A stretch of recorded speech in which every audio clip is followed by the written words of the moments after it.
That man showed me that there's an element of music and African culture that has as much to do with history as it does to do with self. And I'm in Africa right now, and it still feels like there's something missing. That missing piece is Atiba Rorie.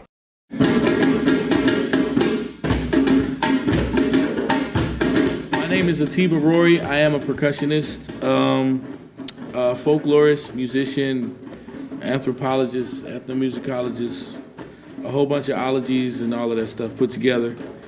I have been playing West African music since before I could walk, literally. I used to pull myself up on the ropes of a drum to learn how to stand up, but because I wanted to hit the drum.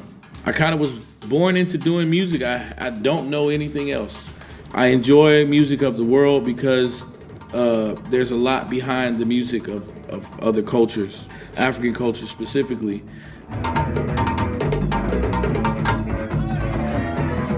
Yeah, I also have a music degree from UNC Greensboro, which was a very interesting process. Music to me, up until that point, was a communal experience, and they told me to lock myself in a room for 2 hours and practice alone, and it sucked.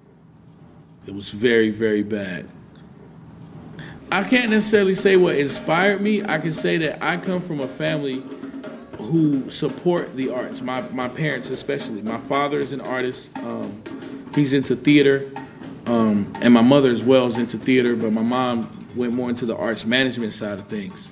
Having support, like parents who are supportive of the arts, I always knew that I could have a career in the arts in some way, shape, or form. Truth is, 6th grade, I wanted to be in the NBA, but I stopped growing.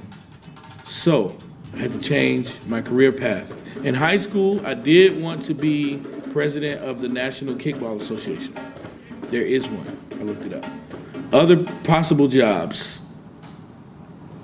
That's pretty much about it. So, my choices, right? When I was in school, it was about having a great time, and I had the time of my life 6 nights a week at UNCG. I did go to my 8 o'clock class as I graduated. Having a good time is not a bad thing. Work doesn't have to feel like work. Work can be fun.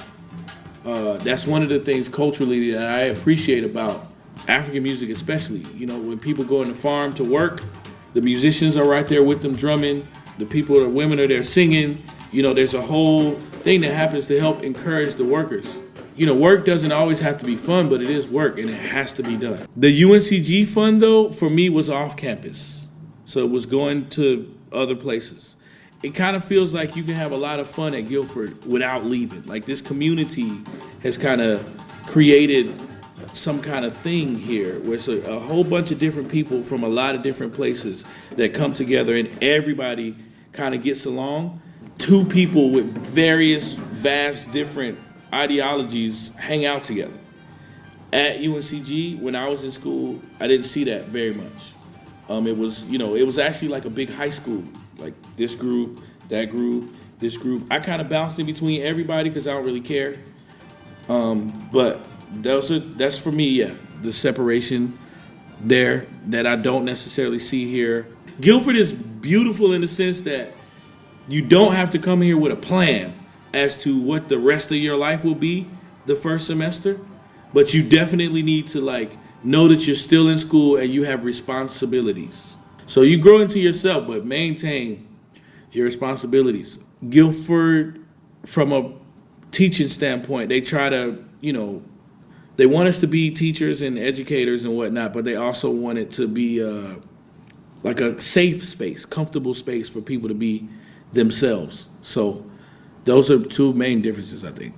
You gotta be relaxed and free, because if you're tense, it's not gonna change anything anyway, realistically.